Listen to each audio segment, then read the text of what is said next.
Hello everyone, मेरा नाम ऋचा रत्नम है and I have secured 274th rank in civil service examination 2019। मैं बेसिकली सिवान बिहार से हूँ और मैंने कंप्यूटर साइंस में बीटेक किया था। मेरे फादर रिटायर्ड प्रोफेसर हैं हिस्ट्री के जयप्रकाश यूनिवर्सिटी छपरा में, और मेरी मम्मी हाउसवाइफ है।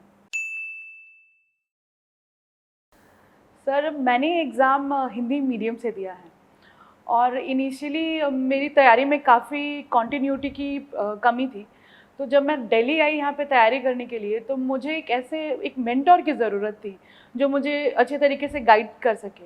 और उसी टाइम पे मैंने अनुदीप सर का जो इंटरव्यू आया था फोरम आईएएस पे वो देखा, और उसमें सर ने बोला था कि मेंटोर गाइडेंस प्रोग्राम जो है उसने उनको काफ़ी हेल्प किया।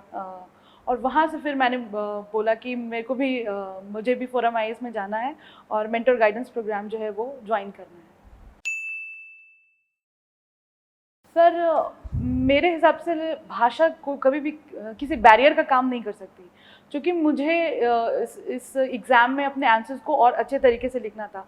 और अगर वो कंटेंट मुझे हिंदी में मिले या इंग्लिश में, मैं अपने आप को सीमित नहीं करना चाहती थी। तो इसलिए मैंने जो बेस्ट पॉसिबल ऑप्शंस जो मेरे पास थे, मैंने उसे चूज़ किया। और मुझे लगा कि करंट अफेयर क्लासेस थे और जो मेंटर गाइडेंस प्रोग्राम था, इन दोनों का रोल बहुत बड़ा रहा है मेरे सिलेक्शन में इस बार। मैंने ऐसा कभी नहीं सोचा कि मेरा नहीं होगा, पर हाँ, कभी लगता था कि अगर नहीं हुआ तो मैंने अपने लाइफ की एक अच्छा खासा एक अच्छा कैरियर मैंने छोड़ा है कंप्यूटर इंजीनियर का और सॉफ्टवेयर इंजीनियर का। और उसके बाद मैं इस तैयारी में हूँ, तो कहीं ऐसा ना हो कि मैं तैयारी ही करती रह जाऊँ। तो हाँ, मुझे डर कभी कभी लगता था, लेकिन मुझे ऐसा लगता था कि अगर मुझे सही गाइडेंस मिलेगी तो I will be able to crack this examination.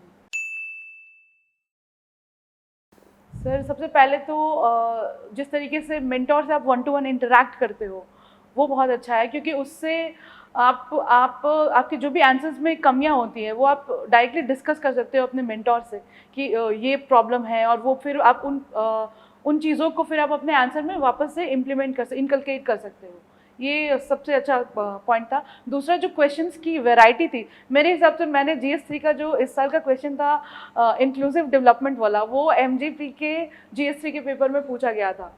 और मैंने उसे वहाँ से, मैंने चूँकि रिवीजन किया हुआ था, तो वहाँ से उस कॉन्टेक्स्ट को उठा के फिर मैंने लिखा था। तो मुझे लगता है वो काफ़ी करीब है यूपीएससी के क्वेश्चंस के, जिस तरीके से क्वेश्चंस पूछे जाते हैं उसके काफ़ी करीब है। सर, इसी के लिए मैंने कोई बहुत अलग से पढ़ाई नहीं की थी। जो जनरल स्टडीज़ के लिए पढ़ा करती थी वही पढ़ा था। इसके अलावा मैं हमेशा जो न्यूज़पेपर में जो नए बुक पब्लिश होते थे उनके रिव्यूज़ पढ़ा करती थी। और कुछ किताबें हैं जो इस तैयारी के दौरान, चूँकि पढ़ना एक तरह से आदत हो जाती है, तो और पढ़ना भी चाहिए। तो जैसे वाई नेशन फेल्स हो गया, या यूएल हरारी के होमो सेपियंस हो गया, या फिर अमर्त्य सेन और जयान द्रेज की हो गई भारत एक विरोधाभास, इस तरह की किताबें मैं पढ़ा करती थी। तो इससे भी मुझे काफ़ी कंटेंट मिलता था, एनेक्डोट्स मिलते थे, एग्जाम्पल्स मिलते थे, और उससे मैंने अपने ऐसे को काफ़ी इंक्रीज किया। सर, एक्चुअली मैंने यूएल हरारी की बुक जो है वो मेरा एक कज़न है, उसने मुझे बताया था। वो विपश्यना करता था और उसने बताया था कि यूएल हरारी जो है वो विपश्यना करते हैं, और आप पढ़ो उनकी बुक, बहुत ज़बरदस्त हिस्टोरियन है कि उन्होंने पूरा एंथ्रो सोशियोलॉजी और इन सब चीज़ों को मिक्स करके ये किताब लिखी कि कैसे हमारा एज ए स्पीसीज इवोल्यूशन हुआ एंड ऑल दैट। तो फिर मैंने वहाँ से उन्हें पढ़ा। मैंने अपना इंटरव्यू हिंदी माध्यम में ही दिया था, और मेरा बोर्ड पीके जोशी सर का बोर्ड था। और मेरा बोर्ड काफ़ी हेल्पफुल थे। वो मुझे इनिशियली काफ़ी घबराहट हो रही थी, लेकिन बोर्ड ने काफ़ी मुझे किसी भी तरह का नर्वसनेस फील नहीं कराया, और बहुत अच्छे से मेरा इंटरव्यू जो है वो करीबन 25 मिनट तक चला था, जिसमें मेरे नाम से रिलेटेड और मेरे बैकग्राउंड से रिलेटेड, मैं सिवान से हूँ, बिहार से हूँ, उससे रिलेटेड जो भी डैप से क्वेश्चंस होते हैं वो, और मेरे बैकग्राउंड से रिलेटेड, जैसे कि आप एडमिनिस्ट्रेशन में आईटी का यूज़ कैसे करोगे, और मेरी हॉबी थी जैसे टेनिस देखना, तो उससे रिलेटेड क्वेश्चंस मुझसे पूछे थे। सर, मेरे फादर एंशिएंट हिस्ट्री के प्रोफेसर हैं, तो उन्होंने मेरा नाम ऋचा रखा था, क्योंकि ऋचा जो है वो वेद के जो स्रोत होते हैं उनको ऋचा कहते हैं, ऋग्वेद के। और रत्नम क्योंकि सर मैं अपने घर में जब मेरा जन्म हुआ तो मेरे पिता को लगा कि एक रत्न के रूप में बेटी हुई है, तो उन्होंने उसे रत्नम लगा दिया। एक तरह का एडजेक्टिव है मेरे नाम के साथ जुड़ा हुआ, ऋचा रत्नम। मैं कहना चाहूँगी कि अगर आपको यूपीएससी एग्ज़ाम क्रैक करने के लिए एक राइट गाइडेंस चाहिए और अपने आंसर को इंक्रीज करने के लिए आपको, अगर आप कहीं ढूंढ रहे हैं, तो मेरे हिसाब से फोरम आइस अकेडमी इज सबसे सबसे last stop, your is going to be your last stop.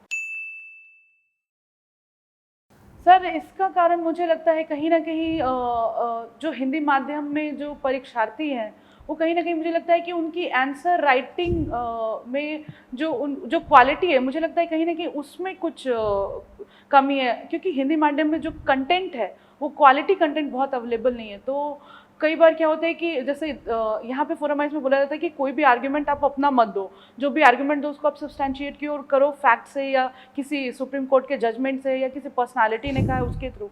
तो मुझे लगता है सर ये एक चीज़ मैं देखती हूँ, अगर मैं कभी कभी कॉपियाँ देखती हूँ हिंदी मीडियम की, तो कि वो उस तरीके से सब्सटैंशिएट नहीं कर पाते। सर एक ये प्रॉब्लम है। दूसरा प्रॉब्लम मुझे लगता है कि चूँकि थोड़ा ज़्यादा मुझे लगता है कि थोड़ा ज़्यादा आपको और ज़्यादा थोड़ा होराइजन और ब्रॉड करने की ज़रूरत है, जो मुझे लग रहा है कि अभी थोड़ी सी कमी मुझे लगती है हिंदी मीडियम के स्टूडेंट्स में, थोड़ा होराइजन और ब्रॉड करने की ज़रूरत है। सर इसका सबसे बड़ा कारण ये है कि एक तो मेरा इंटरेस्ट था इसमें, दूसरा चूँकि मेरे पिता खुद हिस्ट्री के प्रोफेसर हैं, तो घर में इतिहास की किताबें जो है वो लगी रहती थी और मैं पढ़ा करती थी, तो एक इंटरेस्ट सा था मेरा हिस्ट्री में काफ़ी, और इसलिए मैंने as a subject, as an optional subject history को चूज़। सर मेरे घर में एक्चुअली लोग हिस्ट्री और हिंदी लिटरेचर के प्रोफेसर हैं, तो सबको ये लग रहा है कि उन्होंने जो इतने साल तपस्या की है वो कहीं ना कहीं मेरे रूप में आके सफल हो गई है, और वो काफ़ी खुश है।